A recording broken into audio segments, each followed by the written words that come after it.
ஆண்டவர் நம்மோடு பேசும்படியாக, அவருடைய சத்தம் நம்முடைய காதுகளில், நம்முடைய இருதயங்களில் தொனிக்கும்படியாக, அவருடைய சத்தத்துக்கு எல்லா வாரமும் ஒரு மெசேஜ் கேட்குறது போல் இன்றைக்கி நாம் கேட்காம, இன்றைக்கி என் கூட நீங்கள் என்ன பேச போகிறீங்க இசப்பா, இன்றைக்கி எனக்குள்ளே நீங்கள் என்ன காரியத்தை நீங்கள் உருவாக்க விரும்புகிறீங்க அப்படின்ற ஒரு ஏக்கத்தோடு ஆண்டவருடைய சமூகத்தில் நம்முடைய இருதயங்களை தாழ்த்தி இந்த வேலையில் அவரை நோக்கி பார்ப்போமா? எங்களை நேசிக்கிற நல்ல தகப்பனே, உம்மை நன்றியோடு துதிக்கிறோம்ப்பா, ஸ்தோத்தரிக்கிற ஆண்டவரே. மட்டுமாய் ஆராதிக்க நீங்கள் எங்களுக்கு பலன் தந்ததற்காக உமக்கு நன்றி செலுத்துகிறோம். இந்த வேலையிலையும்ப்பா உங்கள் வார்த்தையை கேட்க ஆண்டவரே எங்கள் செவிகளை, எங்கள் இருதயங்களை ஆண்டவரே உங்கள் சமூகத்தில் தாழ்த்துக்கிறோம். நீர் எப்படி பேச சித்தமாக இருக்கிறீங்களோ, எந்த காரியத்தை எங்களுக்குள்ளே உருவாக்க விரும்புகிறீங்களோ அந்த காரியத்தின் மூலமாய் கர்த்தர் எங்கள் ஒவ்வொருவரோடு இடைப்படும்படியாய் ஜெபிக்கிறோம்ப்பா. இது ஆண்டவரே இந்த வார்த்தை விதையாய் ஒவ்வொருவருக்குள்ளாகவும் ஆண்டவரே பலன் செய்கிறதை காண கர்த்தர் நீங்கள் உதவி செய்தருளுங்க. உங்கள் கரத்தில் அர்ப்பணிக்கிறோம். இந்த இடம் முழுவதையும் கர்த்தர் நீங்கள் ஆளுகை செய்யுங்க.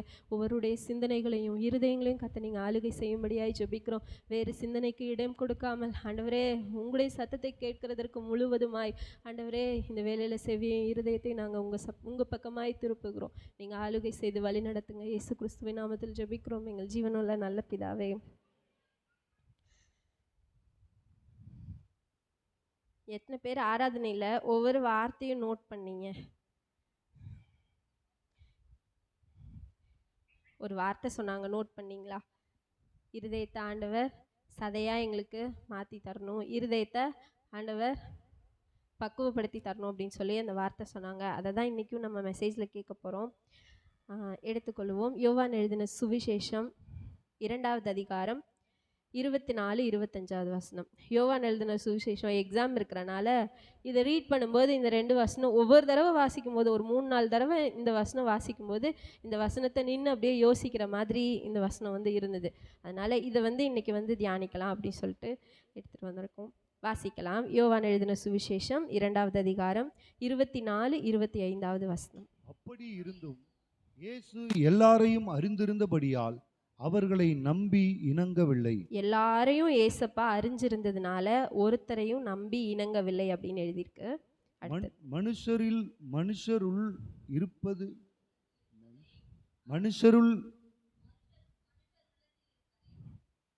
மனுஷர் உள்ளத்தில் இருப்பதை அவர் அறிந்திருந்தபடியால் மனுஷரை குறித்து ஒருவரும் அவருக்கு சாட்சி கொடுக்க வேண்டியதா இருக்கவில்லை. என்ன எழுதியிருக்கு? மனுஷனுக்குள்ள என்ன இருக்கு அப்படின்றத ஆண்டவர் அறிஞ்சிருக்கிறார். அதனால ஒருவரும் ஆண்டவருக்கு முன்னாடி போய் இவங்க இப்படி அப்படின்னு ஒரு மீடியேட்டர், அதாவது நடுவில் நின்று ஒருத்தவங்க ரெக்கமெண்ட் பண்ண வேண்டிய, பரிந்து பேச வேண்டிய ஒரு அவசியம் இல்லை அப்படின்னு சொல்லி இந்த இடத்துல எழுதியிருக்கு. நம்ம எல்லாத்தையுமே நமக்குள்ள, நம்மளை வெளிப்புறமாக இந்த மனுஷங்க உலகத்தில் இருக்கிறவங்கெல்லாம் நம்மளை எப்படி பார்க்குறாங்க அப்படின்னா, நம்ம என்ன கலர் ட்ரெஸ் போட்டிருக்கோம், நம்ம கண் எப்படி இருக்குது, நம்ம மூக்கு எப்படி இருக்குது, நம்ம வாய் எப்படி இருக்குது, நம்ம வெளி தோற்றத்தை என்ன பண்ணுறாங்க எல்லாரும் பார்க்குறாங்க. ஆனால் ஆண்டவர் பார்க்கும்போது நம்மளோட இருதயத்தை வேற யாராலையும் என்ன பண்ண முடியாது, படிக்கவோ பார்க்கவோ தெரிஞ்சுக்கவோ முடியாது. ஆனால் ஆண்டவராகிய இயேசு கிறிஸ்து மட்டும்தான் நம்மளோட வெளிப்புறத்தை பார்த்து நம்மளை நியாயம் தீர்க்கிறதோ நம்மளை நிதானிக்கிறதோ இல்லை. நம்மளுக்குள்ளே இருக்கிறத, நம்ம இருதயத்தை என்ன பண்ணுறாரு பார்த்து நம்மளை நிதானிக்கிறவராக இருக்கிறார். நமக்குள்ளே இருக்கிறத அவர் என்ன பண்ணியிருக்கிறாரு, அறிந்திருக்கிறவராக இருக்கிறார். ஆர்சியில் இருக்கிறவங்கெல்லாம் பார்த்தீங்கன்னா பரிந்து பேசுகிறதுக்கு நிறைய பேர் என்ன பண்ணியிருப்பாங்க, எங்களுக்காக வேண்டிக்கொள்ளும். இவங்களே ஒவ்வொருத்தவங்க பேரை, மரியாளோட பேரை, அந்த ஒவ்வொரு புனிதர்கள்னு சொல்லுவாங்க, அவங்க ஒவ்வொருத்தர் பேரை என்ன பண்ணுவாங்க, அருளானந்தர், அந்த மாதிரி ஒவ்வொரு பேரையும் சொல்லி சொல்லி சொல்லி சொல்லி என்ன பண்ணுவாங்கன்னா, எங்களுக்காக வேண்டிக்கொள்ளுங்க, எங்களுக்காக வேண்டிக்கொள்ளுங்க அப்படின்னு ஒரு மீடியேட்டரை என்ன பண்ணுவாங்க, ஒரு நடுவில் ஒரு ஆளை என்ன பண்ணுவாங்க, எங்களுக்காக பேசுங்கன்னு ஒரு பரிந்துரை செய்கிறதுக்கு ஒருத்தரை வச்சுருப்பாங்க. ஆனால் வேதம் சொல்லுது அப்படி ஒருத்தர் தேவை இல்லை. ஏன்னா நம்மளை பார்க்கும்போதே நம்ம இருதயத்துக்குள்ளே இருக்கிறத ஆண்டவர் என்ன பண்ணுறாரு, அறிந்திருக்கிறார். அதனால ஒருவரும் அவருக்கு நம்மளை குறித்து சாட்சி சொல்லணும், நமக்கு ரெக்கமெண்ட் பண்ணணுன்ற ஒரு அவசியமும் இல்லை. நமக்குள்ளே என்ன இருக்குது, நல்ல விஷயங்கள் இருக்குன்னா அதை அப்படியே ஆண்டவர் என்ன பண்ணுவார், பார்ப்பார். இருதயத்தில் ஒரு 97% நல்ல விஷயத்தை வச்சுட்டு ஒரு 3 விஷயம் கெட்ட விஷயம், தீமையான விஷயங்கள் நமக்குள்ளே இருக்குன்னா ஆண்டவர் அந்த 3 விஷயத்தை அப்படியே ஓரமாக தள்ளிட்டு அந்த 97 வச்சுட்டு நம்மளை வச்சு என்ன பண்ண மாட்டார், சந்தோஷப்பட மாட்டார். அந்த 3 விஷயமும் மாறணும்னு என்ன பண்ணுவார், எதிர்பார்ப்பார். ஆண்டவரோட பார்வை எப்படி தான் இருக்கும், அந்த குறைகளை நம்ம சரி செஞ்சிடணும்.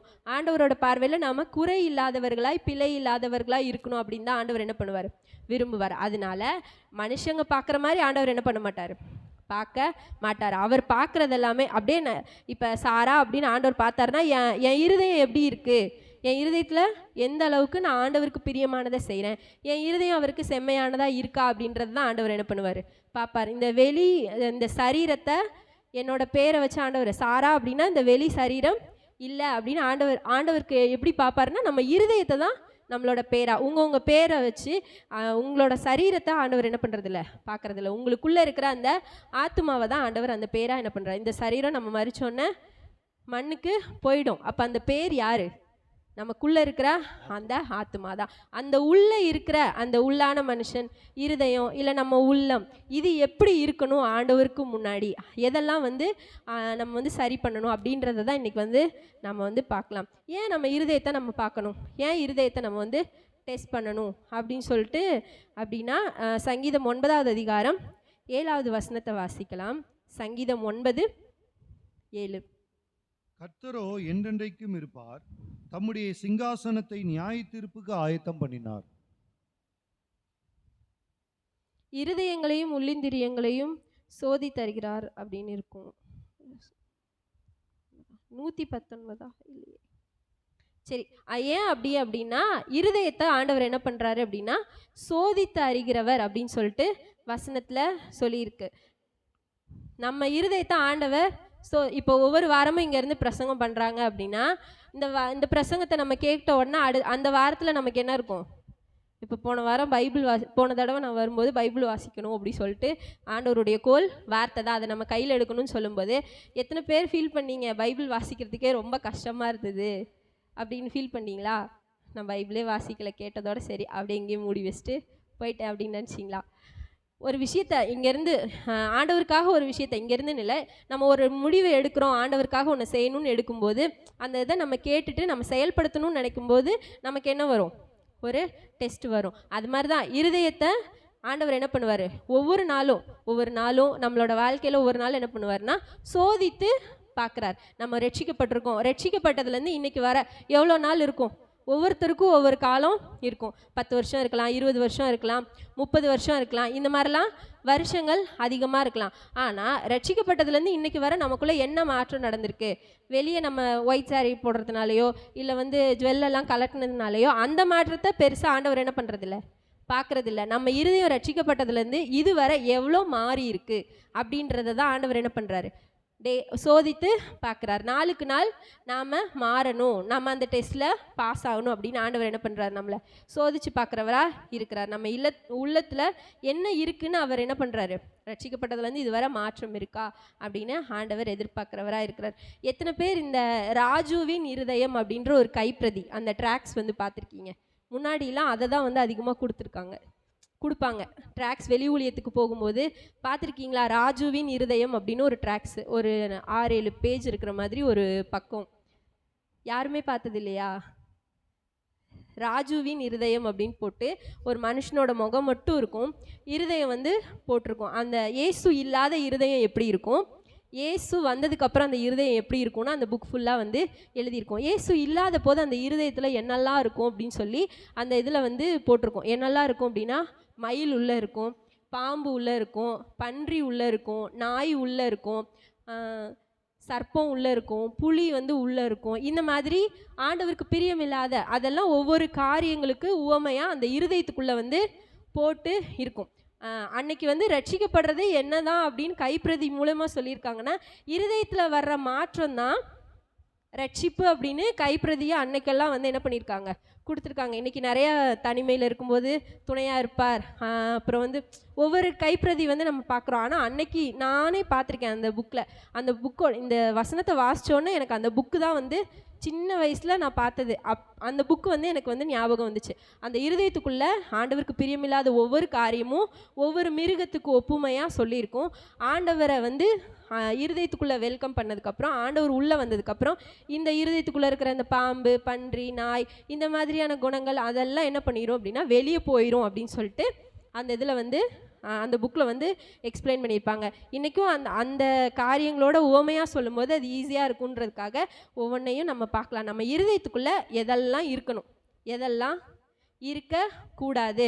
இன்றைக்கும் நம்மளை வந்து நம்ம சோதித்து பார்த்து நம்ம இருதயத்தை ஆண்டவருக்கு நேராக ஆண்டவர் விரும்பாதவைகள் எல்லாம் வெளியே அகற்றிட்டு ஆண்டவர் விரும்புகிற காரியங்களை நம்ம உள்ளத்துக்குள்ளே நம்ம வரவேற்கும் போது அவர் நம்ம இருதயத்தை பார்க்கும்போது அவர் சந்தோஷப்படுகிறவராக இருக்கிறார். நம்மளுடைய நடைகள் இருதயம் செம்மையாக இருந்ததுன்னா நம்மளுடைய நடைகள் வந்து பிசகாமல் நாம் இருப்போம் அப்படின்னு சொல்லிட்டு வேதம் சொல்லுது. முதல்ல அந்த இருக்கக்கூடாத லிஸ்டெல்லாம் என்னென்ன அப்படின்றத ஒரு உவமையாக அதை வந்து நம்ம என்ன பண்ணலாம், சும்மா அந்த வஞ்சகம் பொய் இதெல்லாம் இருக்கக்கூடாது அப்படின்றத விட ஒரு உவமையாக சொல்லும்போது அது நம்மளோட மனசில் என்ன பண்ணும், ஆழமாக பதியும். சரி பார்க்கலாம். முதல்ல என்னெல்லாம் இருதயத்தில் இருக்கக்கூடாது அப்படின்னா என்ன அப்படின்னா, பாம்பினுடைய குணாதிசயம் நமக்குள்ளே என்ன பண்ணக்கூடாது, இருக்கக்கூடாது. பாம்பு நம்ம இருதயத்துக்குள்ளே இருக்கக்கூடாது. எழுத்தின்படி பாம்பு நம்ம இருதயத்துக்குள்ளே இல்லை. ஆனால் பாம்பினுடைய குணாதிசயம் நமக்குள்ளே என்ன பண்ணக்கூடாது, இருக்கக்கூடாது. பாம்பினுடைய குணாதிசயம் என்ன அப்படின்னா, அது வந்து ஏதேன் தோட்டத்தில் என்ன பண்ணுச்சு, போய் ஏவால பொய்யினால் வஞ்சகத்தினால ஏமாத்துச்சு. இந்த பொய்யின் ஆவி நமக்குள்ளே என்ன பண்ணக்கூடாது, இந்த பொய்யின் ஆவி வஞ்சகத்தின் ஆவி முதல்ல நம்மளுடைய இருதயத்தில் இருக்கக்கூடாது. ஒருவேளை இருக்குன்னா அதை வெளியகற்றினணும்.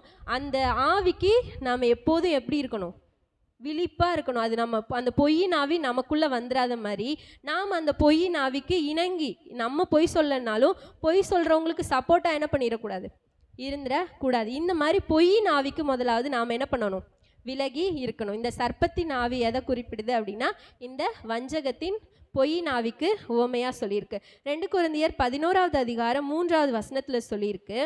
2 கொரிந்தியர் 11:3.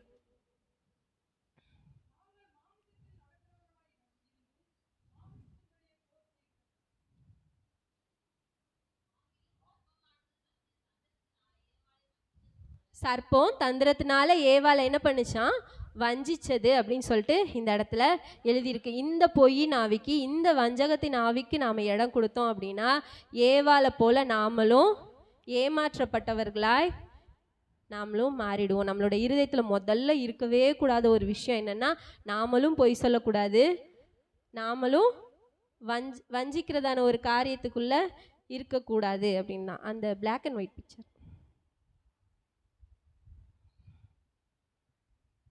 இதுதான் அந்த பிக்சர். எது இருக்கக்கூடாது அப்படின்னா அந்த சர்ப்பத்தின் அந்த குணாதிசயம் நமக்குள்ளே என்ன பண்ணக்கூடாது, முதல்ல இருக்கக்கூடாது. அதுதான் பொய்யின் ஆவி. 1 ராஜாக்களின் புஸ்தகம் 13வது அதிகாரம் 18வது வசனத்தில் சொல்லியிருக்கு. அங்கே வந்து ஒரு சம்பவம் நடக்குது. இந்த பொய்யின் ஆவிக்கு அவர் பொய் சொல்லலை, ஆனால் அந்த பொய்யின் ஆவியை நம்பி இணங்கினதுனால அவருக்கு ஏற்பட்ட ஒரு அழிவை வந்து அந்த இடத்துல சொல்லியிருக்கு. 1 ராஜாக்கள் 13வது அதிகாரம் 18வது வசனம். அதற்கு அவன், உம்மை போல நானும் தீர்க்கதரிசிதான்.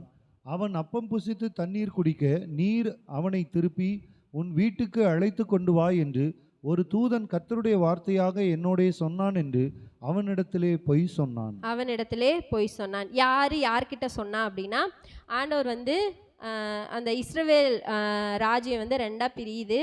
அதில் வந்து ஒரு தீர்க்கதரிசி ஆண்டவர் அனுப்பி, நீங்கள் வந்து தவறு செய்கிறீங்க, உங்களுக்கு வந்து ஒரு அழிவை வந்து ஆண்டவர் கட்டளையிடுவார் அப்படின்னு சொல்லிட்டு நான் சுருக்கமாக சொல்கிறேன். ஒரு அழிவை வந்து ஆண்டவர் கட்டளையிடுவார்னு ஒரு தீர்க்கதரிசி அனுப்பி அந்த ராஜா கிட்ட அனுப்புகிறார். யெரொபெயாம் ராஜா கிட்ட நீ போய் சொல்லு அப்படின்னு அனுப்புகிறாரு. இவர் சொல்லிட்டு அவர் திரும்பி வரும்போது ஆண்டவர் ஒரு கட்டளையே கொடுக்குறாரு. இதுதான் ரொம்ப முக்கியமான ஒரு விஷயம். நீ போகிற அந்த தேசத்தில் என்ன பண்ணக்கூடாதுன்னா, சாப்பிடக்கூடாது, தண்ணி குடிக்கக்கூடாது, அங்கே தங்கக்கூடாது அப்படின்னு 3 விஷயத்தை ஆண்டவர் என்ன பண்ணுறாருன்னா சொல்லி அந்த ஊருக்கு நீ அந்த தீர்க்கதரிசி அனுப்புகிறாரு. இந்த 3 விஷயத்தையும் நீ அங்கே செய்யக்கூடாது, அங்கே போய் என்ன பண்ணக்கூடாது, சாப்பிடக்கூடாது, தண்ணி குடிக்கக்கூடாது, தங்கக்கூடாது. நீ என்ன பண்ணணும், நான் சொல்கிறத நீ போய் சொல்லிட்டு இப்படி அழிவு நடக்கும், நீங்கள் இப்படி பண்ணதுனால அதுக்கு ஒரு அடையாளத்தையும் சொல்லிட்டு நீ என்ன பண்ணிடணும், போன சொல்லிட்டு போன வழியாக இல்லாமல் இன்னொரு வழியாக நீ என்ன பண்ணிடணும், திரும்பி வந்துடணும்னு ஆண்டவர் சொல்கிறாரு. இவரும் அந்த இதை மனசில் வச்சுட்டு என்ன பண்ணுறாரு, போகிறாரு. ஆண்டவர் சொன்ன வார்த்தையை நல்லா தெளிவாக இவரும் வச்சுருக்கிறாரு. போயிட்டு அங்கே இடத்துல ஆண்டவர் சொன்னபடியாக அந்த போய் சொல்கிறாரு, இப்படி நீங்கள்லாம் செய்கிறதுனால ஆண்டவர் வந்து இந்த பலிபீடத்தை அடித்து உடைப்பார், இந்த ராஜ்யத்தை உங்களை விட்டு எடுப்பார் அப்படின்னு சொல்லிட்டு ஆண்டவர் அந்த இடத்துல சொன்ன காரியத்தை என்ன பண்ணுறாரு, போய் சொல்லிவிட்டு அவர் திரும்பி வர்றாரு. என்ன விஷயம் அப்படின்னா, திரும்பி வரும்போது ஒருத்தவங்க வந்து வராங்க. நீங்கள் வந்து அந்த ஒருத்தவங்க யார் அப்படின்னா இவர் வந்து நார்மல் தீர்க்கதரிசி, இன்னொரு தீர்க்கதரிசி யார் அப்படின்னா ஒரு கிழவனான தீர்க்கதரிசி. டிஃப்ரெண்ட் புரிஞ்சுக்கோங்க ரெண்டு பேருக்கும். ஒரு கிழவனான தீர்க்கதரிசி என்ன பண்ணுறாருன்னா, ஆண்டவரோட வார்த்தையை சுமந்து வந்த தீர்க்கதரிசி கிட்ட போய் சொல்கிறாரு, நீங்கள் என்ன பண்ணுங்க, எங்கள் வீட்டில் வந்து தங்குங்க, எங்கள் வீட்டில் வந்து சாப்பிடுங்க அப்படின்னு சொல்லி கூப்பிட்றாரு. கூப்பிட்ட உடனே இவர் என்ன சொல்கிறாருன்னா, ஆண்டவர் என்கிட்ட சொல்லியிருக்காரு, நான் என்ன பண்ணியிருக்கேன், நான் என்ன பண்ணக்கூடாது, போய் ஆண்டவர் சொன்னதை சொல்லிவிட்டு திருப்பி என்ன பண்ணிடணும், வந்துடணும், அங்கே தங்கக்கூடாது, சாப்பிடக்கூடாது, தண்ணி குடிக்கக்கூடாதுன்னு ஆண்டவர் என்ன பண்ணியிருக்காரு, எனக்கு சொல்லியிருக்கிறாருன்னு அந்த இடத்துல சொல்லிட்டாரு. சொன்ன உடனே அந்த கிழவனான தீர்க்கதரிசி பொய் சொல்கிறாரு. அதை தான் நான் இப்போ என்ன பண்ணோம், வாசித்தோம். மறுபடியும் வாசிக்கலாமா? அதற்கு அவன், உம்மை போல நானும் தீர்க்கதரிசிதான், உன்னை போல நானும் ஒரு தீர்க்கதரிசி தான். அவன் அப்பம் புசித்து தண்ணீர் குடிக்க நீ அவனை திருப்பி உன் வீட்டுக்கு அழைத்து கொண்டு வா என்று ஒரு தூதன் கர்த்தருடைய வார்த்தையாக என்னோட சொன்னான் என்று அவனிடத்துல போய் சொன்னான்னு அந்த இடத்துல வந்து என்ன பண்ணியிருக்கு, சொல்லியிருக்கு. இப்போ ஆண்டவர் நம்ம கிட்ட ஒரு வார்த்தை பேசுறாரு அப்படின்னா, அதுக்கு மாறா இன்னொருத்தவங்கள்ட்ட சொல்லி நம்ம கிட்ட ஆண்டவர் என்ன பண்ண மாட்டார், பேச மாட்டார். ஆண்டவர் பேசுகிறாரு அப்படின்னா நம்மக்கிட்ட ஒன்று பேசிட்டு இன்னொருத்தவங்ககிட்ட இன்னொன்று நம்மளை குறித்து என்ன பண்ண மாட்டார், பேச மாட்டார். நமக்கு சொன்ன வார்த்தையை இன்னொருத்தவங்க மூலம் உறுதிப்படுத்த தான் ஆண்டவர் என்ன பண்ணுவார், செய்வார். நம்ம இந்த விஷயத்தில் எப்பவுமே என்ன பண்ணணும், கேர்ஃபுல்லாக இருக்கணும். அவங்க சொன்னோன்னே இல்லை ஆண்டவர் அப்படின்னா மறுபடியும் என்கிட்ட ஆண்டவர் என்ன பண்ணலாம், சொல்லியிருக்கலாமே, பேசின ஆண்டவர் திருப்பி பேசுறதுக்கு அவருக்கு என்ன தடை, அவர் சொன்னதை தானே நான் போய் செஞ்சுட்டு வந்திருக்கேன் அப்படின்னு இவர் என்ன பண்ணலை, சுதாரிக்காமல் கர்த்தர் தானே சொன்னாருன்னு அந்த பொய்க்கு நம்பி இணங்குனதுனால அந்த இடத்துல சிங்கம் வந்து என்ன பண்ணுச்சு அப்படின்னா அவரை அழிச்சு போட்டுருச்சு. இந்த பொய் நாவி, அவர் பொய் சொல்லலை, ஆண்டவர் சொன்னதை தான் செஞ்சார். ஆனால் பொய் எது, இந்த சர்ப்பத்தோட ஹேபிட் என்ன அப்படின்னா, அந்த சர்ப்பத்தோட குணாதிசயம் பொய்யினால வஞ்சகத்தினால ஏமாத்துறது தான். இந்த பொய்யை நம்பி இணங்குனதுனால இந்த தீர்க்கதரிசி, தேவனோட சித்தத்தை செய்ய போன தீர்க்கதரிசி, சும்மா வேற ஏதோ ஒன்றும் அவர் நார்மலாக வேற ஏதோ அவரோட காரியத்துக்காக போல, தேவ சித்தத்தை செய்ய போன தீர்க்கதரிசிக்கு பொய்யின் காரியத்துக்கு நம்பி இணங்குனதுனால அவருக்கு எதிராக ஒரு சிங்கம் வந்து அவரை கொன்று போட்டுச்சு அப்படின்னு சொல்லிட்டு அந்த அதிகாரம் ஃபுல்லாக வாசிச்சிங்கன்னா அதில் வந்து இன்னும் தெளிவாக தெரிஞ்சுக்கணும் அப்படின்னா அந்த அதிகாரத்தை 1 ராஜாக்கள் 13வது அதிகாரத்தை நீங்கள் வீட்டில் போய் வாசித்து பாருங்கள். இந்த பொய்யின் ஆவிக்கு நாம், இந்த சர்ப்பத்தின் ஆவியாகிய இந்த பொய்யின் ஆவிக்கு நாம் இணங்காதவர்களா, இருதயத்தில் இடம் கொடுக்காதவர்களா, நாமும் பொய் சொல்லக்கூடாது, பொய் சொல்லுகிற அந்த காரியங்களுக்கு நாம் நம்பி இணங்கவும் கூடாது. இப்படிப்பட்ட ஒரு இருதயத்தை தான் ஆண்டவர் எதிர்பார்க்குறார். முதலாவது நம்மளோட இருதயத்திலேருந்து இந்த பாம்பின் குணாதிசயம் உள்ள இந்த பொய்யின் ஆவிக்கு இருந்துச்சுன்னா வெளியகற்றிடணும். ஒருவேளை ஃப்யூச்சரில் அது நம்ம தாக்காதபடி, நம்மளை அது வந்து வஞ்சிக்காதபடிக்கு நாம் எச்சரிக்கையாக இருக்கணும். இந்த சர்ப்பத்தின் ஆவிக்கு முதலாவது எச்சரிக்கையாக இருக்கணும். ரெண்டாவது என்ன அப்படின்னா, மயில் அது அந்த இடத்துல வந்து இருக்கும். மயிலுக்கு வந்து என்ன சொல்லுவாங்க அப்படின்னா பெருமை அப்படின்னு சொல்லுவாங்க. ஆண்டவரே, பெருமைக்கு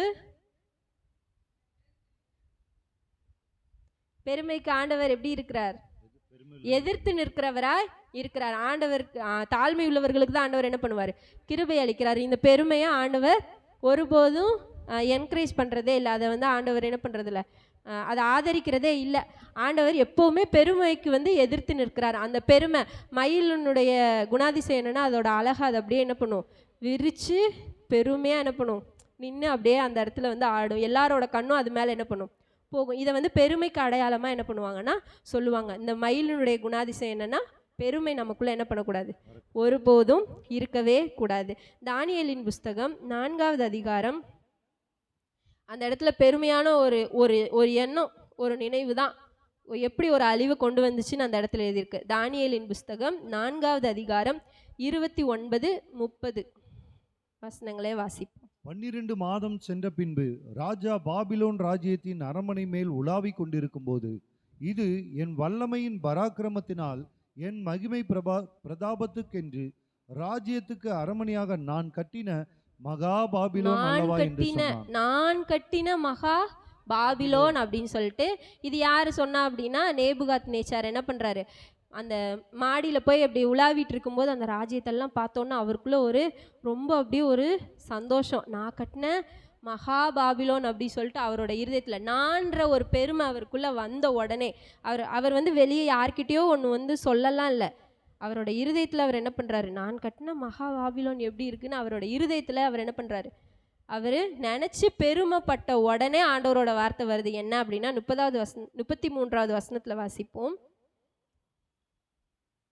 33வது வசனம். அந்நேரமே இந்த வார்த்தை நேபுகாத் நேச்சாரிடத்தில் நிறைவேறிற்று. அவன் மனுஷரின் என்று தள்ளப்பட்டு மாடுகளைப் போல் புல்லை மேய்ந்தான். அவனுடைய தலைமயிர் கழுகுகளுடைய இறகுகளைப் போலவும் அவனுடைய நகங்கள் பச்சிகளுடைய நகங்களைப் போலவும் வளரும் மட்டும் அவன் சரீரம் ஆகாயத்து பனியிலே நனைந்தது. மனுஷனா இருந்த, அதுவும் ராஜாவா இருந்த ஒருத்தனுக்குள்ள வந்த பெருமை, உடனே பெருமை உள்ளவங்களுக்கு ஆண்டவர் மற்ற பாவங்களுக்கெல்லாம் ஆண்டவர் கொஞ்ச நாள் டைம் கொடுத்து உணர்வை கொடுத்து அதை மாதிரிலாம். ஆனால் பெருமை வந்த உடனே ஆண்டவர் என்ன பண்ணுறாரு?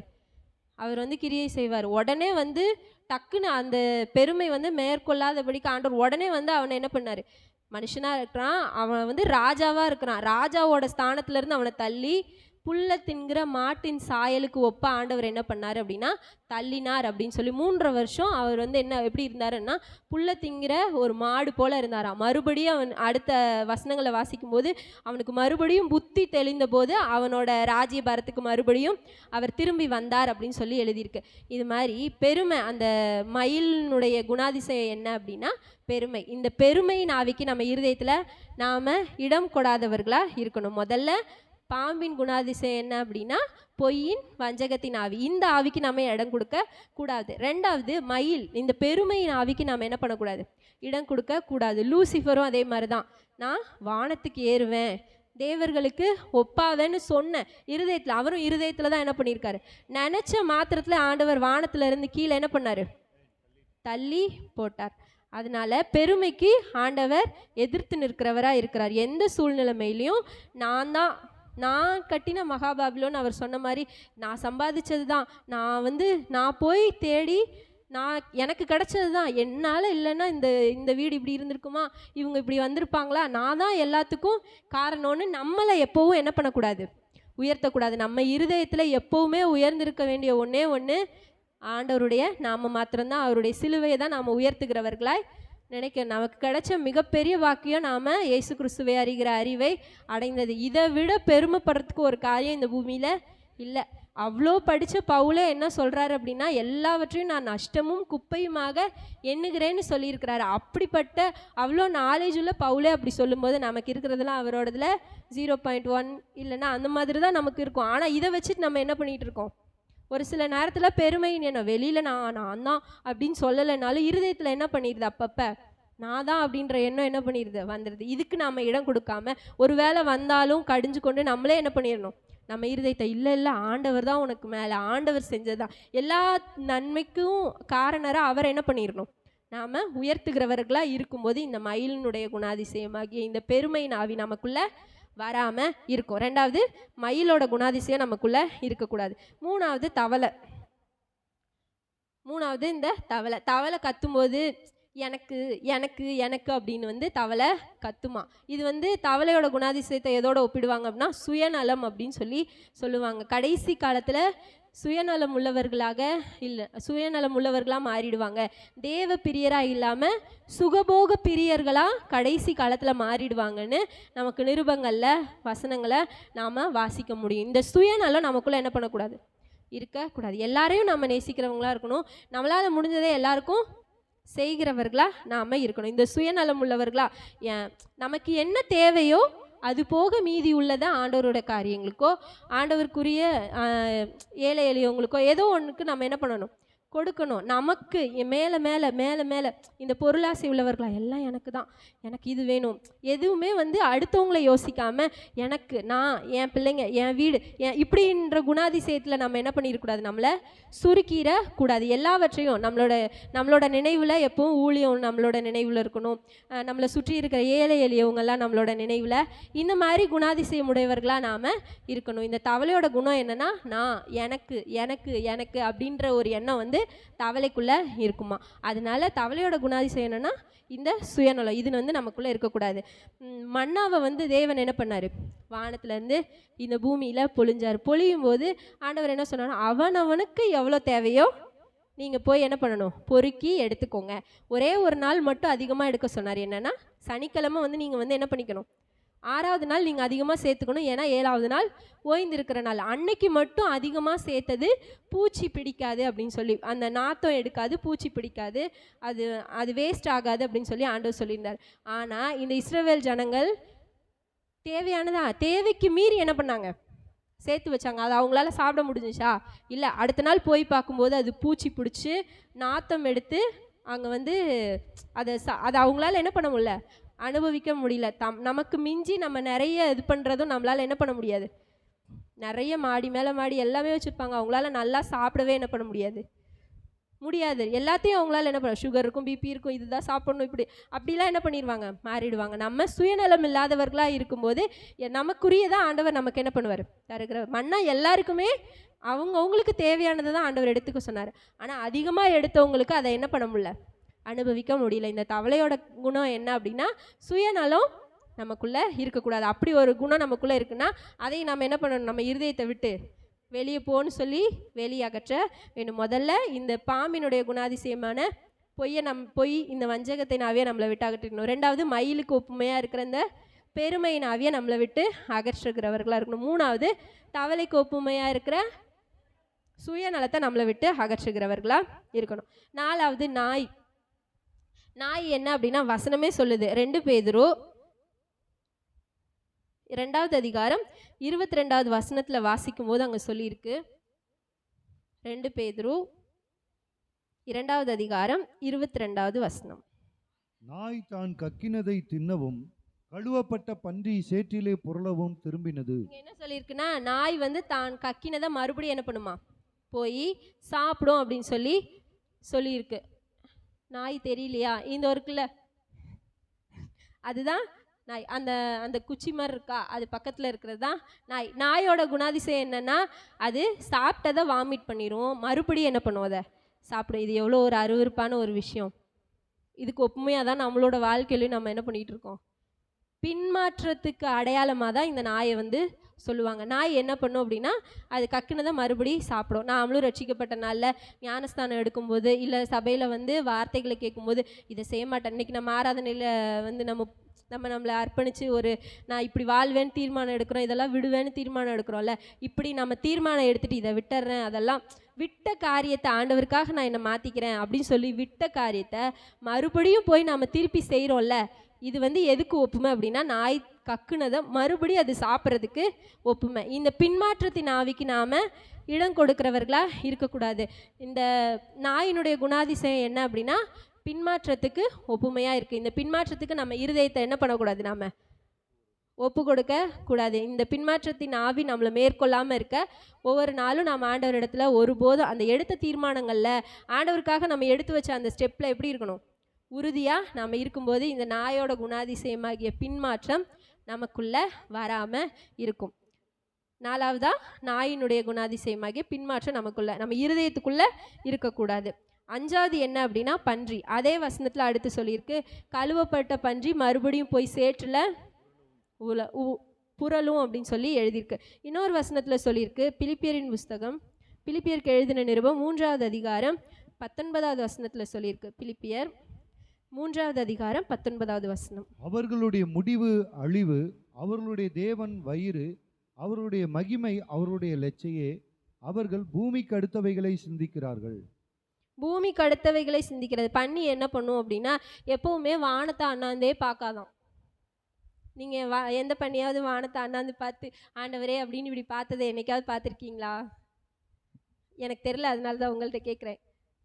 பண்ணி எப்போவுமே நிமிர்ந்து வானத்தையே மேலானதை என்ன பண்ணாதான், நோக்கி பார்க்கவே செய்யாதான். இப்படி கீழேயே அதுக்கு தேவையானதெல்லாம் கீழேயே என்ன பண்ணிடும் இருக்கிறதுனால, அது எப்படி தான் இருக்குமா, இப்படியே தான் தலை குனிஞ்சபடியே அது அப்படியே ஸ்மெல் பண்ணிக்கிட்டே என்ன பண்ணிக்கிட்டே இருக்கும், போய்கிட்டே இருக்கும். பன்றிக்கு எதோ உண்மையாக சொல்கிறாங்கன்னா, இந்த பூமிக்குரியவைகளை நாம் அதிகமாக தேடுறவங்க இருக்கிறாங்கல்ல, அவங்களோட அந்த பூமிக்குரியவைகளை அதிகமாக நாடுறவங்க இந்த பன்றியினுடைய குணாதிசயத்துக்கு இடம் கொடுத்தவங்க தான். பன்றியினுடைய குணாதிசயம் என்னென்னா, மேலானதை நோக்கி பார்க்க விடாமல் பரம ஈவ, தேவன் தந்த ரட்சிப்பை, ஆண்டவர் நமக்காக ஆயத்தம் பண்ணின அந்த பரலோகத்தை, ஆவிக்குரிய வாழ்வின் மேன்மையை, இதையெல்லாம் நோக்கி பார்க்க விடாமல் இந்த பூமிக்குரியது வீடு, அவங்கவுங்களுக்குள்ள சொந்த சுய காரியங்களை, நம்ம இந்த பூமியில் இந்த சரீரம் வாழ்கிறதுக்கு எதெல்லாம் தேவையோ அதெல்லாம் பூமிக்கு உரியவைகள், இந்த சரீரத்துக்குரிய இந்த ஆத்துமாவை குறித்த ஒரு அறிவு இல்லாமல், ஆத்துமாவை குறித்த ஒரு கவலை இல்லாமல், இந்த சரீரத்துக்கு என்ன தேவை, நல்லா வேலைக்கு போகணும்,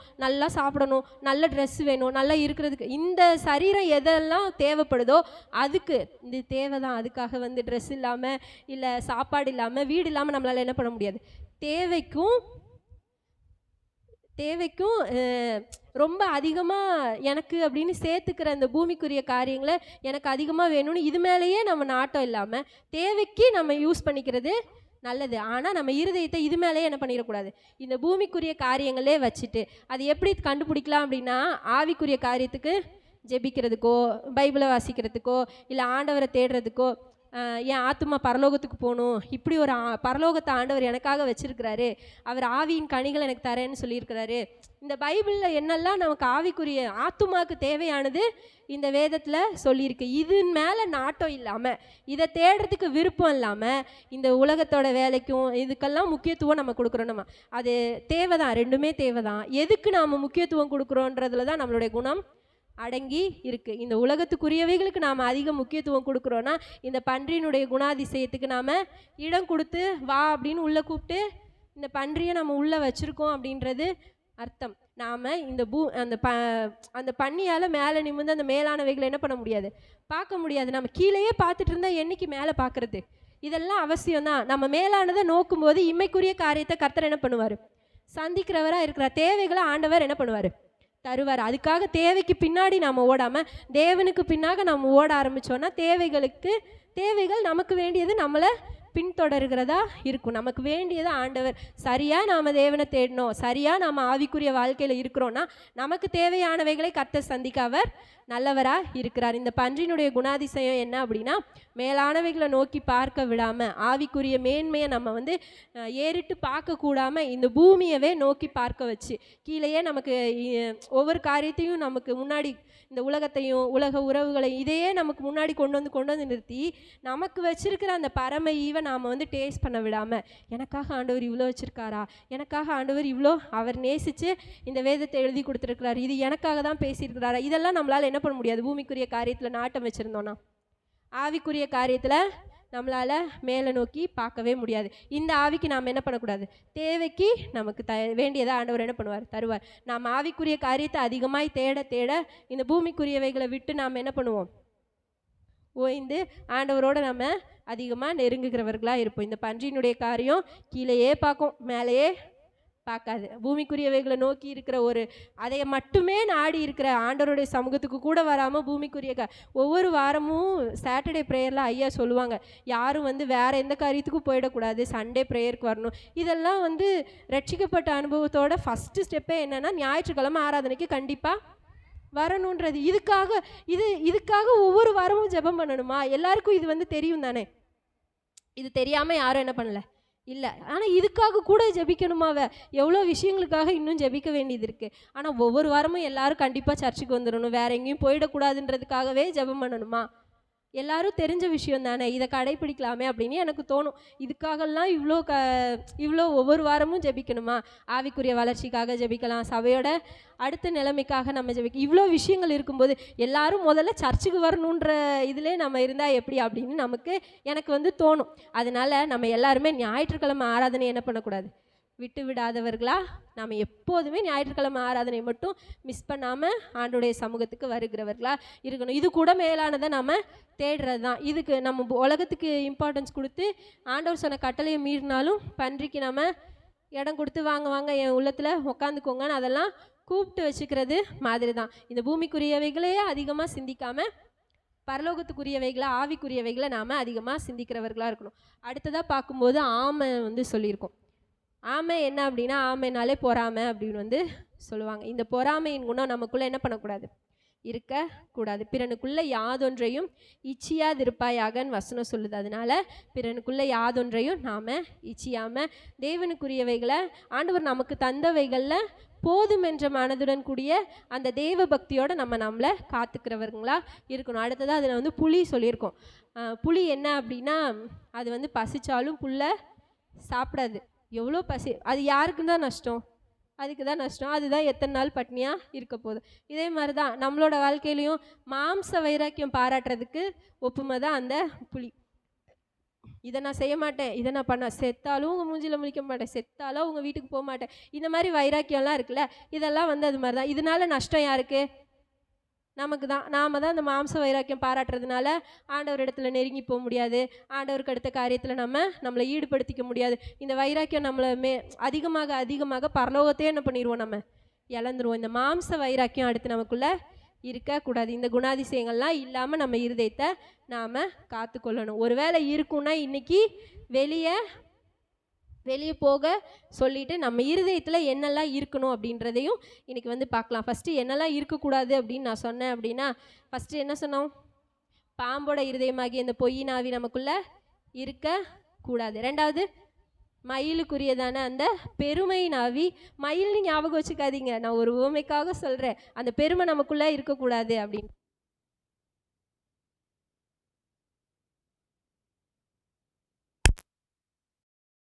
என்னது அந்த தவளையோட சுயநலம் வந்து நமக்குள்ளே இல்லாமல் காத்துக்கணும். அடுத்து நாயோட குணாதிசயம் பின்மாற்றம் நமக்குள்ளே இல்லாமல் நாம் காத்துக்கணும். அடுத்து பன்றி என்னது? பூமிக்குரியவைகளையே இதையே சிந்திக்கும் மேலே என்ன ஆண்டவர் வச்சிருக்காருன்றத பார்க்க விடாமல் ஆக்கிடும். இந்த பின்மாற்றத்தின் ஆவிக்கு இடம் கொடுக்காம நம்மளை காத்துக்கணும். அடுத்து ஆமை, பொறாமை இல்லாதவர்களா நாம இருக்கணும். அடுத்து புலி என்னது?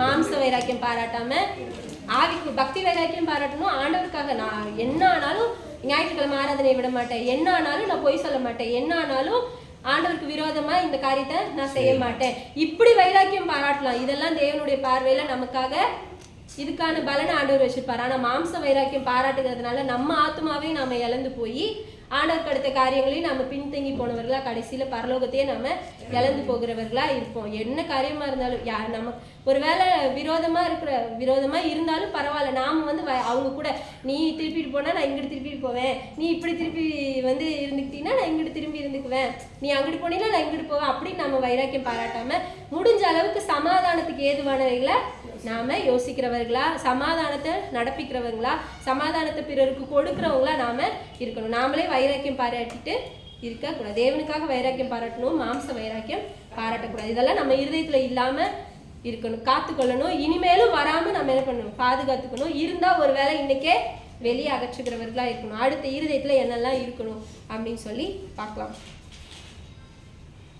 என்னாகமத்தின் புஸ்தகம் அதுக்கு முன்னாடி சங்கீதம் 51வது அதிகாரம் 6வது வசனத்துல சொல்லியிருக்கு. சங்கீதம் 51:6.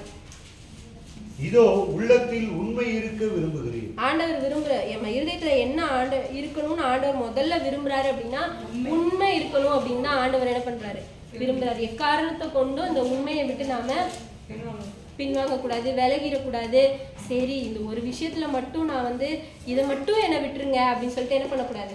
காம்ப்ரமைஸ் பண்ணாமல் ஒத்து போகாமல் நம்ம ஆண்டவருக்காக எதெல்லாம் வேதம் வந்து இப்படி தான் இருக்கணும்னு நம்மளுக்கு சொல்லுது அப்படின்னா அந்த காரியங்கள்லாம் நம்ம உண்மையாக இருக்க கற்றுக்கொள்ளுகிறவர்களாக இருக்கணும். வேதத்தில் மோசே என்னோட வீட்டில் எங்கும் எப்படி இருந்தார் அப்படின்னா உண்மை உள்ளவனாக இருந்தார் அப்படின்னு சொல்லியிருக்கு. மோசையை போல் நாமளும் உண்மை உள்ளவர்களாக இருக்கணும்னு ஆண்டவர் நம்ம இதயத்தில் இருக்கக்கூடாது நிறைய இருக்க வேண்டியது ஒரு சில காரியங்கள் தான். இதெல்லாம் நம்ம இருக்க வேண்டிய காரியங்கள் அதிகமாக நாம் நோக்கும்போது வேண்டாதவைகள் நம்மளை இப்போ உண்மையாக இருக்கணும்னு நினச்சிட்டோன்னா ஆட்டோமேட்டிக்காக பாம்பு என்ன பண்ணிடும்? சர்ப்பத்தினாவி வெளியே போயிடும். உண்மையா இருக்கிறதுல நம்ம வைராக்கியமா இருந்தோம்னா சர்ப்பத்தினாவி அந்த வஞ்சகம் நமக்குள்ள வந்தாலும் இல்ல வேதம் நமக்கு கற்பிக்கிற உண்மை இதுதான் சொல்லி நம்மளை சரிப்படுத்திக்க அது ஏதுவா இருக்கும். என்னாகமத்தின் புஸ்தகம் 12வது அதிகாரம் 7வது வசனத்துல சொல்லியிருக்கு. நான் ஏற்கனவே சொன்ன மாதிரி மோசே என்னோட வீட்டில் எங்கும் உண்மை உள்ளவனா இருந்தான்னு சொல்லி அந்த இடத்துல சொல்லியிருக்கு. மோசையை போல நம்மளும் இந்த பூமியில உண்மையுள்ளவர்களா எல்லா காரியத்திலும் நாம உண்மையுள்ளவர்களா. ஜனங்கள் முறுமுறுத்த போதும் அவர் உண்மையா இருந்தாரு. இது யாரோ மனுஷங்க வந்து உண்மையா இருந்தா மோசே உண்மையா இருந்தாருன்னு சொல்லல, கர்த்தரே சொல்றாரு என்னோட வீட்டுல எல்லா காரியத்திலும் உண்மையா மோசே இருந்தார் அப்படின்னு சொல்லிட்டு ஆண்டவர் வந்து சொல்றாரு. ரெண்டாவது நம்ம வாழ்க்கையில நம்ம இருதயத்துல இருக்க வேண்டிய ஒரு விஷயம் என்னன்னா அவர் அருளின வார்த்தைகள் நம்ம இருதயத்துல இருக்கணும். ஏன்னா உபாகமத்தின் புஸ்தகம் 6வது அதிகாரம் 6வது வசனம். உபாகமத்தின் புஸ்தகம் 6வது அதிகாரம் 6வது வசனத்துல சொல்லியிருக்கு. இன்று நான் உனக்கு கட்டளையிடுகிற இந்த வார்த்தைகள் உன் இருதயத்தில் இருக்க கடவுது. ஆண்டவர் அருளினா அந்த அவருடைய வார்த்தைகள் நம்ம இருதயத்துல என்ன பண்ணணும்? இருதயத்துல வார்த்தையை நம்ம சேமிச்சு பழகிட்டோம் அப்படின்னா எந்த அசுத்தமும் நமக்குள்ள என்ன பண்ணாது? இந்த இதுல சொல்லப்பட்ட எந்த அசுத்தமும் நம்ம இருதயத்துக்குள்ள இருக்காது.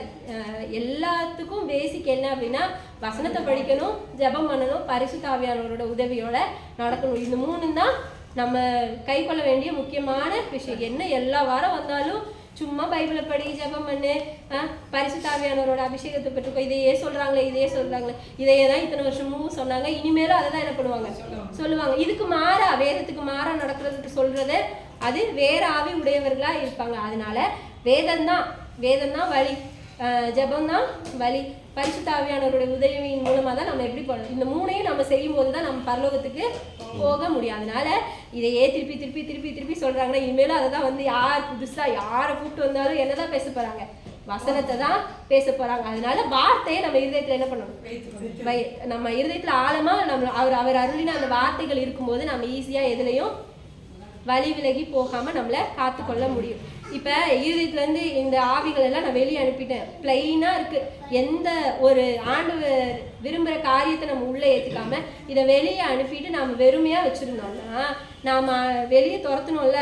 அந்த வெளியே துரத்துனதெல்லாம் இன்னும் ஒரு 7 கூட்டிட்டு வந்து உள்ள வந்துரும் அப்படின்னு சொல்லிட்டு வேதத்துல வந்து சொல்லியிருக்கு. ஜோடிக்கப்பட்டிருக்க எல்லா அசுத்தத்தையும் நீக்கி வீடு வந்து அப்படியே வெறுமையா நல்லா சுத்தமா இருக்கிறத அந்த ஆவிகள் பார்த்து உள்ள ஆண்டவர் இல்லாம, வார்த்தை இல்லாம, பரிசுத்த ஆவியானவர் வந்து நம்ம இருதயத்துல இல்லாம இருக்கும்போது நம்ம துரத்துனதெல்லாம் போயிட்டு இன்னும் அந்த வீடு வெறுமையா தான் இருக்கு. இன்னும் ஆண்டவர் அந்த வீட்டுக்குள்ள வரல, ஆண்டவரோட வார்த்தையா அவங்க இருதயத்துக்குள்ள இல்லைன்றத பிசாசு என்னைக்கு பாக்குறானோ ஒண்ணு வெளில போச்சு இல்ல, அது 7 கூட்டிட்டு வந்து உள்ள இருந்துக்கும் அப்படின்னு சொல்லிட்டு வசனத்துல இருக்கு. அதனால நம்மளோட காரியங்களை வெளியே அனுப்பிட்டு உள்ள ஏற்ற வேண்டிய காரியங்களை எது இருக்கணுமோ அதெல்லாம் நம்ம உள்ளத்துல என்ன பண்ணணும்? ஏற்றுக்கொண்டு அதை உள்ள நம்ம வச்சுக்கணும். நம்ம இருதயத்துல முதல்ல உண்மை இருக்கணும். 2வது அவர் அருளின அந்த வார்த்தைகள் நம்ம இருதயத்துல இருக்கணும். தாவீது ஆண்டவரோட வார்த்தைகளை அதிகமா சங்கீதத்துல உங்களுடைய கட்டளைகளை காத்து நடப்பேன், உங்களுடைய வாக்குகளை என் இருதயத்துல நான் வச்சிருக்கிறேன் அப்படின்னு சொல்லி ஆண்டவர் தாவீது வந்து வார்த்தையை ரொம்ப மேம்படுத்தி சொல்றாரு. அதனாலதான் ஆண்டவர் அவர் சொன்னாரு, எனக்கு என் இதயத்துக்கு ஏற்றவன் அப்படின்னு தாவீது. ஏன்னா இந்த கட்டளைகள் எல்லாம் அவரோட இருதயத்துல வச்சிருந்ததுனாலதான் இத்தனை சங்கீதத்தை பாடியிருக்காரு. இவ்வளோ ஆண்டவரோட இருதயத்துக்கு ஏற்றவன்ற பேரையும் அவர் என்ன பண்ணியிருக்காரு? பெற்றிருக்கிறாரு. இந்த கட்டளைகளை நம்ம இருதயத்துல ஏற்றுக்கொள்கிறவர்களா நம்ம வைத்து வைக்கிறவங்களா இருக்கணும். 3வது ஆத்ம பாரம் உடையவர்களாய், அந்த ஆத்மாக்களை குறித்ததான கரிசனை உடையவர்களாய் நீங்களும் நாளும் நம்மளுடைய இருதயத்துல இருக்கணும். 2 பேதுருவின் புஸ்தகம் 2வது அதிகாரம் 8வது வசனத்துல சொல்லியிருக்கு. லோத்து வந்து அந்த சோதோம் கொமோரா பட்டணத்துல உட்கார்ந்து இவர் வந்து ஆபிரகாம் கூட நல்ல உண்மையா நேர்மையா இருந்த விசுவாசத்துல ஆண்டவரோட வார்த்தைகளை கேட்டு நடந்த ஆபிரகாம் கூட இருந்துட்டு இவர் வந்து ஆபிரகாமை விட்டு பிரிஞ்சு போறாரு. எங்க? சோதோம் கொமோரா பட்டணத்துக்கு என்ன பண்றாரு? போறாரு. அங்க போய் பார்த்தா இப்ப ஆபிரகாம் கூட இருக்கும்போது ஆண்டவருக்கு பிரியமானவைகளை பார்த்து நடந்து வளர்ந்துருக்கிறாரு. இவர் இங்க போய் பார்க்கும்போது அங்க வந்து அநீதியான காரியங்கள், அங்க செய்யறதான எல்லா அக்கிரமத்தையும் பார்த்து அவர் நீதிமானா ஆபிரகாம் கூட இருந்ததுனால லோத்தை வந்து பிரிஞ்சு போனதுனால நம்ம எல்லாரும் எப்படி பாக்குறோம்? லோத்தை அவரும் ஒரு பாவின்ற மாதிரி நம்ம என்ன பண்ணிடுறோம்? பார்த்துறோம். ஆனா அவர் நீதிமான்னு உயர் படல எப்படி நம்மளுக்கு சொல்லியிருக்குன்னா நீதிமானாகிய லோத்து அப்படின்னு சொல்லிட்டு அந்த இடத்துல சொல்லியிருக்காங்க. வாசிப்போம். 2 பேதுரு 2வது அதிகாரம் 8வது வசனம். 2 பேதுரு 2வது அதிகாரம். நாள்தோறும் அவர்களுடைய அக்கிரம கிரியைகளை கண்டு கேட்டு நீதியுள்ள தன்னுடைய இருதயத்தில் வாதிக்கப்பட்ட நீதிமானாகிய லோத்தை அவர் ரட்சித்திருக்க. நீதிமானாகிய லோத்து அப்படின்னு சொல்லியிருக்கு. அவருக்குள்ள என்ன இருந்துச்சு அப்படின்னா அவங்கள பார்த்து ஒவ்வொரு நாளும் அவருடைய இருதயம் வாதிக்கிறதா இருந்ததா. நீதியான காரியங்களை ஆபிரகாம் கூட இருக்கும்போது விசுவாசத்துக்குரிய காரியங்களை தேவனுக்கு அடுத்த காரியங்களை பார்த்து இருந்த இந்த லோத்து இந்த சோதோம் கொமோரா பட்டணத்துக்கு போகும்போது அந்த அக்கிரமங்களை பார்த்து அந்த அக்கிரமங்களை எல்லாம் கேள்விப்படும் போது அவருடைய இருதயம் வாதிக்கப்பட்டது அப்படின்னு சொல்லி எழுதியிருக்கு. நாமளும் இப்படிப்பட்டதான ஆத்தும கரிசனை உடையவர்களா நாம இருக்கும்போது நம்ம இருதயம் தேவனுக்கு ஏற்றதா, அவர் பார்க்கும்போது செம்மையானதா, அவருக்கு பிரியமானதா நம்ம இருதயம் இருக்கும். 3வது நம்ம இருதயத்தில் இருக்க வேண்டியது ஆத்துமாக்களை குறித்ததான அந்த பாரம் கரிசனை நம்ம இருதயத்தில் இருக்கிறதா இருக்கணும். முதல்ல உண்மை இருக்கணும். 2வது ஆண்டவர் அருளின அந்த வார்த்தைகள் கட்டளைகள் நம்ம இருதயத்தில் இருக்கணும். 3வது ஆத்தும பாரம் அந்த கரிசனை. ஒருத்தவங்க நமக்கு முன்னாடி அழிஞ்சு போயிட்டு இருக்காங்க, விக்கிரகத்தை தேடி இருக்கிறாங்க, இப்படி அழிஞ்சு போகிறாங்களே அப்படின்னு பார்க்கும்போது நம்ம இருதயம் ஒரு ஒரு நிமிஷம் அவங்களுக்காக பாரம் அடையுதா? இல்லை எல்லாரும் அப்படி தான் இருக்கிறாங்க, இவங்கெல்லாம் ரட்சிக்கப்படவே முடியாது, இவங்கெல்லாம் பாவிகள்னு நம்ம இருதயம் அவங்களெல்லாம் ஓரம் கட்டுதா அப்படின்னு நம்ம யோசித்து பார்க்கணும். ஒவ்வொருத்தரை பார்க்கும்போது இது ஒரு ஆத்துமா, இவங்களுக்காகவும் ஆண்டவர் என்ன பண்ணியிருக்காரு, ரத்தத்தை சிந்தி இருக்கிறார் அப்படின்ற ஒரு ஒரு ஆத்தும கரிசனை, ஒரு ஆத்தும பாரம் நமக்குள்ள எப்போது இருக்கும்போது நம்ம ஆண்டவரோட பார்வையில் நம்ம இருதயம் ஆண்டவருக்கு பிரியமானதா ஏற்றதா இருக்கும். 4வது, சாந்தமும் அமைதலும் உள்ள ஆவி நமக்குள்ள நம்ம இருதயத்தில் இருக்கணும்னு ஆண்டவர் என்ன பண்ணுறார், விரும்புகிறார். நம்ம இருதயத்துக்குள்ளே இருக்க வேண்டிய ஒரு காரியத்தில் இந்த சாந்தம், இந்த அமைதல் உள்ள ஆவியும் ரொம்ப அவசியம் அப்படி சொல்லியிருக்கு. 1 பேதுரு 3வது அதிகாரம் 4வது வசனத்தில் சொல்லியிருக்கு, அழியாத அலங்கரிப்பாய் இருக்கிற சாந்தமும் அமைதலும் உள்ள ஆவியாகிய இருதயத்தில் மறைந்திருக்கிற குணமே உங்களுக்கு அலங்காரமாய் இருக்க கடவுது, அதுவே தேவனுடைய பார்வையில் விலையேற பெற்றது. ஆண்டவர் இப்படி நம்மளை பார்க்கும்போது நம்ம இருதயம் அவருக்கு விலையேற பெற்றதா தெரியணும்னா இந்த அழியாத அலங்கரிப்பாக இருக்கிற இந்த சாந்தம்,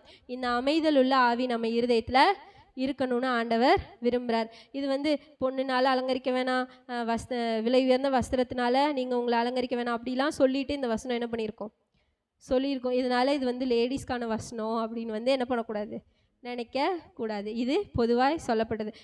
இந்த சாந்த குணத்தை யார் பைபிள் அந்த சர்டிஃபிகேட் வாங்கியிருக்கா அப்படின்னா மோசேவும் இந்த சர்டிஃபிகேட்டை வாங்கியிருக்கிறாரு.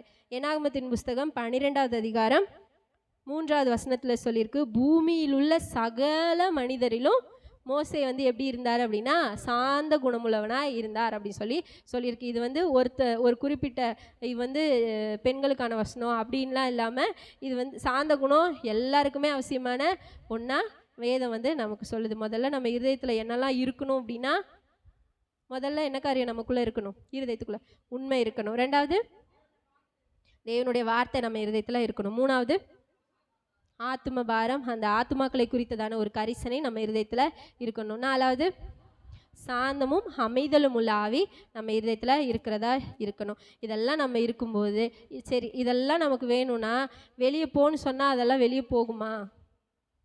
இப்போ இந்த பாம்பு, இந்த தவளை, இந்த ஆவிகள்லாம் நீ வெளியே போ அப்படின்னு சொன்னோன்னா அது போயிடுமா?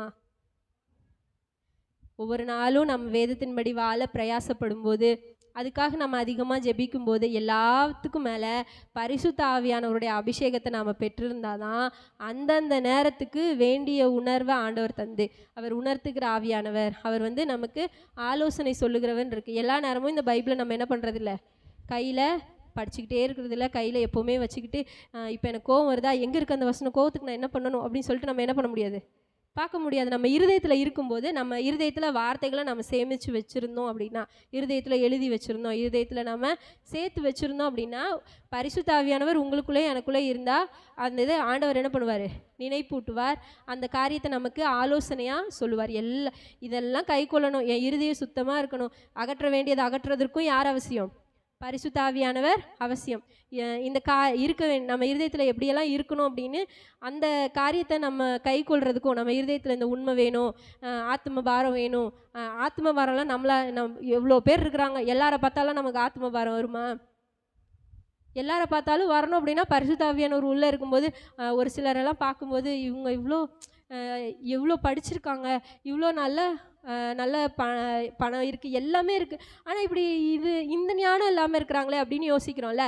அந்த கரிசனையெல்லாம் யார் தான் தரணும், உள்ளே இருந்து பரிசுத்த ஆவியானவர் தான் தரணும். இந்த 2 காரியத்துக்குமே அவசியம் பரிசுத்த ஆவியானவர் நமக்குள்ளே இருந்தால் தான் இந்த 2 காரியத்தையுமே என்ன பண்ண முடியும், நாம் செய்ய முடியும். இந்த காரியங்களை செய்கிறதற்கு பரிசுத்த ஆவியானவரிடத்தில் நாம் உதவி கேட்கிறவர்களாக இருக்கும்போது அவர் நமக்கு உதவி செய்வார், நமக்கு நினைப்பூட்டுவார். எந்தெந்த காரியங்கள்லாம் நம்ம இருதயத்தில் இருக்கோ அதையெல்லாம் நமக்கு ஞாபகப்படுத்தி உணர்த்தி நமக்கு காண்பித்து நம்மை வழிநடத்துவார். நம்ம இருதயத்தில் இருக்கக்கூடாத குணங்கள்லாம், இந்த பாம்புக்குரிய பொய்யின் ஆவி, வஞ்சகத்தின் ஆவி நமக்குள்ளே இருக்கக்கூடாது. 2வது, பெருமையின் ஆவி நமக்குள்ளே இருக்கக்கூடாது. 3வது, சுயநலம் நமக்குள்ளே இருக்கக்கூடாது. 4வது, பின்மாற்றத்தின் ஆவி இருக்கக்கூடாது.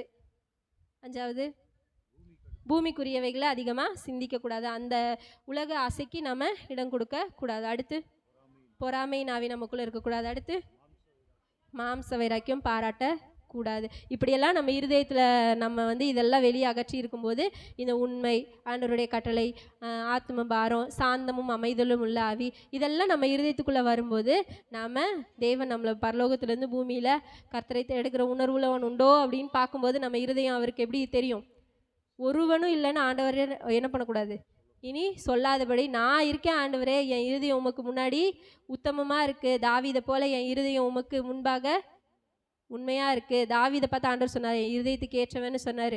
என் வீட்டில் எங்கும் உண்மை உள்ளவன் மோசையை பார்த்து சொன்னார், மிகுந்த சாந்த குணமுள்ளவன்னு சொன்னார். லோத்தை பார்த்து ஆண்டவர் எப்படி சொல்லியிருக்காரு, அந்த ஆத்ம பாரம் உடையதுனால, அந்த இருதயத்தில் வாதிக்கப்பட்டதுனால நீதிமானாகிய லோத்துன்னு சொன்னார். இப்படிப்பட்ட காரியங்களை நம்மளை பார்த்தும் ஆண்டவர் என்ன பண்ணணும்? பரலோகத்துலேருந்து நம்மளை பார்க்கும்போது நம்ம இருதயம் இப்படிப்பட்ட காரியங்களெல்லாம் நம்மளை குறித்து சாட்சியாக சொல்லணும்.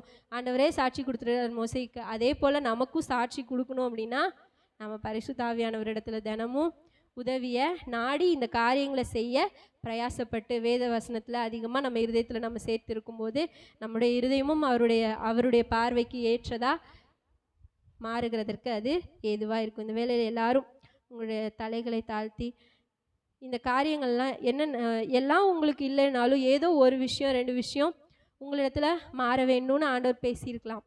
எந்த காரியத்தை ஆண்டவர் உங்களுக்கு உணர்த்தி இருக்கிறாரோ அந்த காரியத்துக்காக ஆண்டவருடைய சமூகத்தில், எனக்குள்ளே இருக்கக்கூடாததெல்லாம் நிறையா இருக்குப்பா, எந்த காரியம் எனக்குள்ளே இருக்கக்கூடாதோ அதை உங்கள் வாயினால் ஆண்டவர் சமூகத்தில் அறிக்கை செய்யுங்க. அறிக்கை செய்யும்போது ஆண்டவர் அந்த காரியத்திலிருந்து மீண்டு வருகிறதற்கான பலனை தருவார். எல்லாவற்றுக்கும் மேலே இங்கே இருக்கிற எல்லாருமே, என்னோட ஆசையும் அதுதான், ஆண்டவரும் அதை தான் விருப்பப்படுவார்னு நினைக்கிறேன். எல்லாருமே பரிசுத்தாவின் அபிஷேகத்தை பெற்றுக்கொள்ளணும்னு நானும் விரும்புகிறேன். எல்லாரோட விருப்பமும் அதுதான். நீங்கள் அந்த பரிசுத்தாவின் அபிஷேகத்துக்காக அதிகமாக ஜெபம் பண்ணுங்கள். ஆண்டவருடைய உதவி நமக்கு இருக்கும்போது எல்லா சூழ்நிலைகளையும் எல்லாரும் கூட இருக்க முடியாது.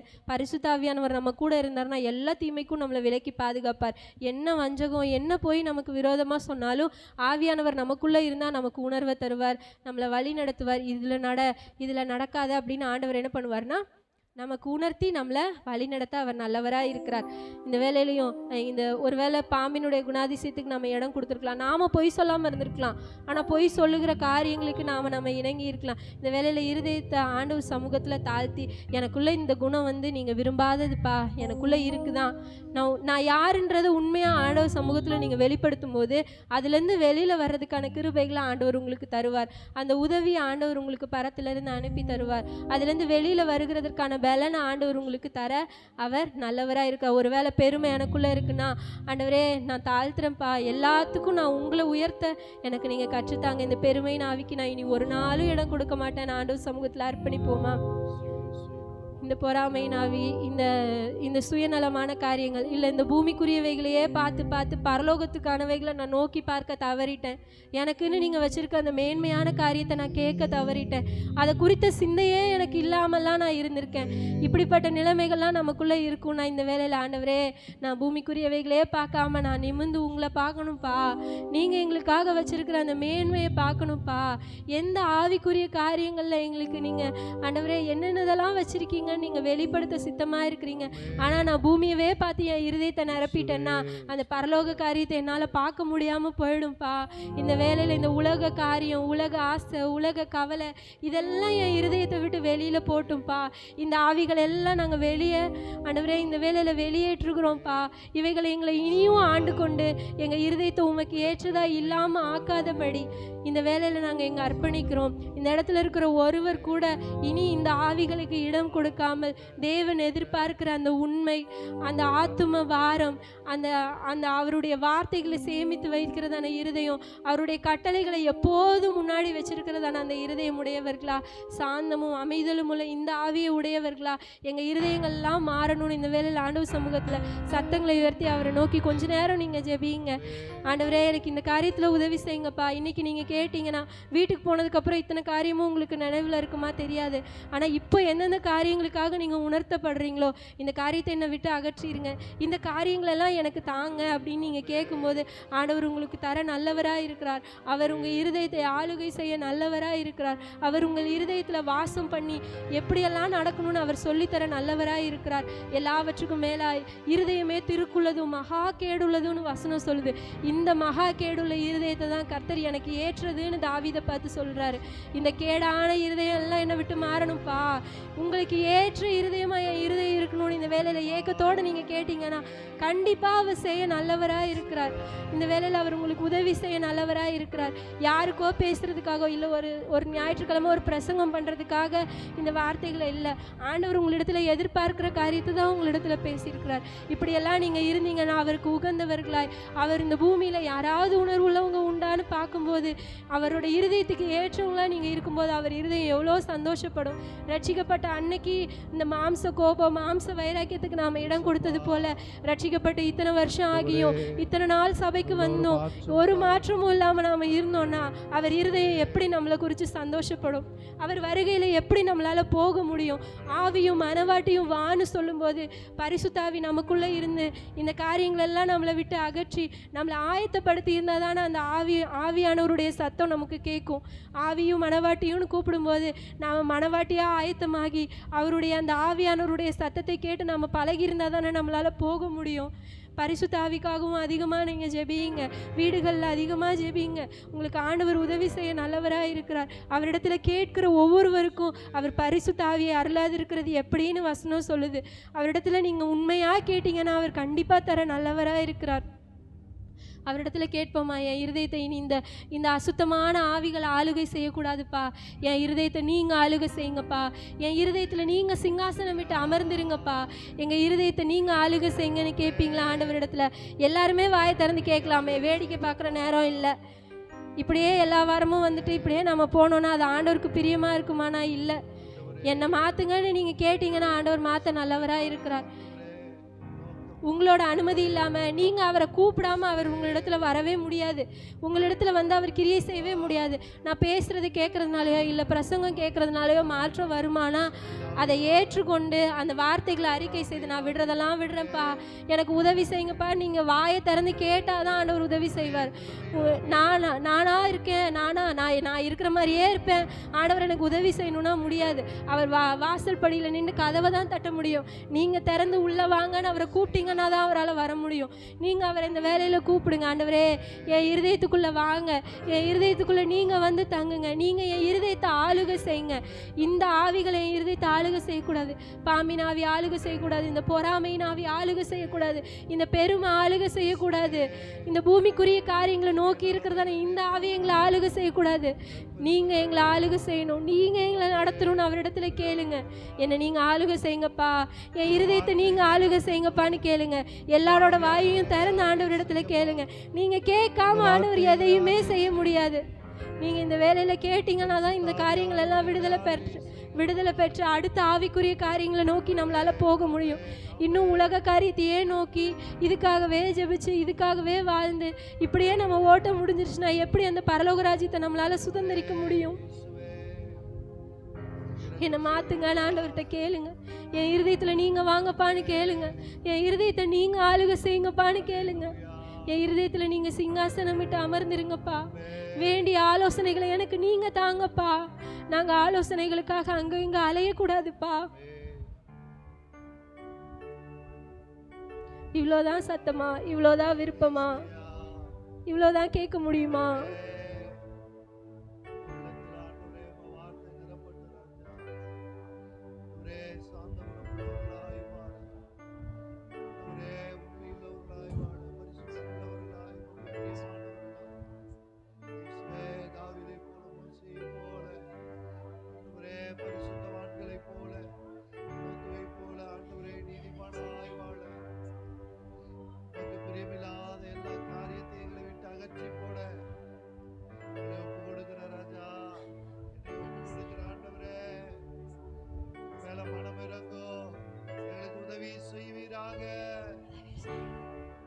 சோதிக்கப்படுகிறவர்களுக்கு உதவி செய்ய வல்லவராய் இருக்கிறவரே,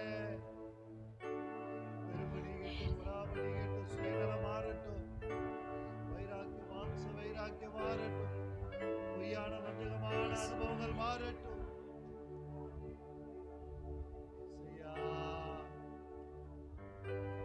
விட்டு வந்த பாவங்களை திரும்ப செய்யாதபடி பரிசுத்தத்திலே நிலைத்திருக்க, உண்மையிலே நிலைத்திருக்க கிருபைதான் ஆண்டவரே. கிருபை அளவில்லாமல் தான் ஆண்டவரே. சிறு பிள்ளைகள் முதல் பெரியவர்கள் வரைக்கும் கிருபை தாங்க ஆண்டவரே. உதவி செய்யுங்கப்பா, உதவி செய்யுங்கப்பா. பலன் உள்ளவனுக்காக பலனற்றவனுக்காக உதவி செய்கிறது நமக்கு லேசான காரியம்.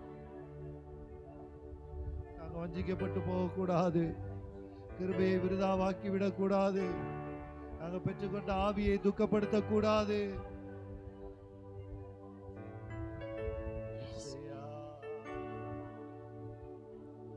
ஒரு நாள் நிலைத்திருக்க கிருபைதான், தீர்மானத்திலே உறுதியாயிருக்க கிருபைதான்.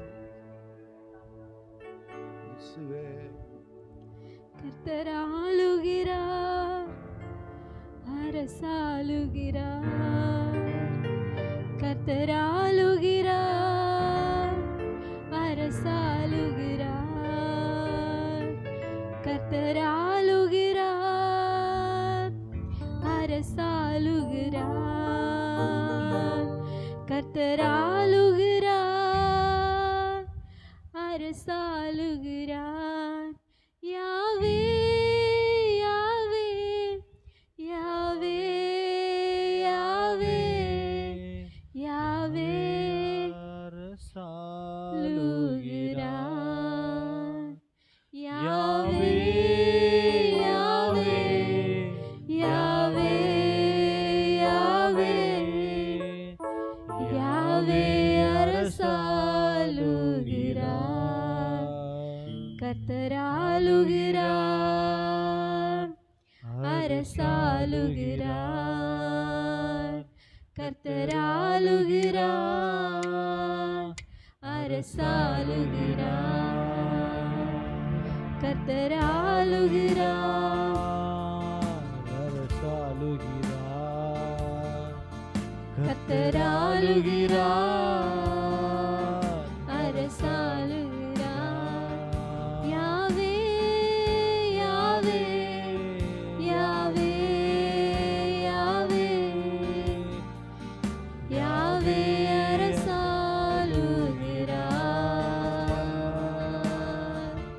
யாவே யாவே யாவே யாவே அரசாளுகிறார். கேளுங்க ஆண்டவரே, இருதயத்தை நீங்க அரசாளுங்கப்பா. எல்லாத்தையும் உங்க சமூகத்துல நான் வைக்கிறேன்ப்பா. இனி இதை என்னை மேற்கொள்ளக்கூடாது. என் நினைவெல்லாம் உங்களோடது ஆயிரட்டும். நான் நினைக்கிறதெல்லாம் உங்களுடைய விருப்பமாக ஆகட்டும். என் இருதயத்தில் நீங்கள் சிங்காசனம் விட்டு அமர்ந்திருந்து என்னை நீங்கள் ஆளுகை செய்யுங்க, என்னை நீங்கள் ஆளுகை செய்யுங்க. எல்லாரும் அவரை நோக்கி கேட்போமா, ஆண்டவரே என்னை நீங்கள் ஆளுகை செய்யுங்க, என்னை பொறுப்பெடுத்து நீங்கள் வழி நடத்துங்க. இனி யாரும் என்னை ஆளுகை செய்யக்கூடாதுப்பா. இந்த ஆவிகள்லாம் எங்களை ஆளுகை செய்யக்கூடாதுப்பா. இந்த அசுத்த ஆவிகள் எல்லாம் எங்களை விட்டு நீங்கட்டோம்ப்பா. எங்கள் சபையை விட்டு நீங்கட்டோம்ப்பா. இந்த இடத்துல இருக்கிறதான ஒவ்வொருவரை விட்டு நீங்கட்டோம்ப்பா. ஆண்டவரே நீங்கள் விரும்புகிறதான அந்த குணங்கள், அந்த குணாதிசயங்கள் எங்கள் இருதயத்தில் உண்டாகும்படியாய் ஜெபிக்கிறோம்ப்பா. உங்கள் கரத்தில் கொடுக்குறோம் ஆண்டவரே. நீங்கள் ஆளுகை செய்யுங்க, நீங்கள் ஆளுகை செய்யுங்க, நீங்கள் ஆளுகை செய்யுங்க.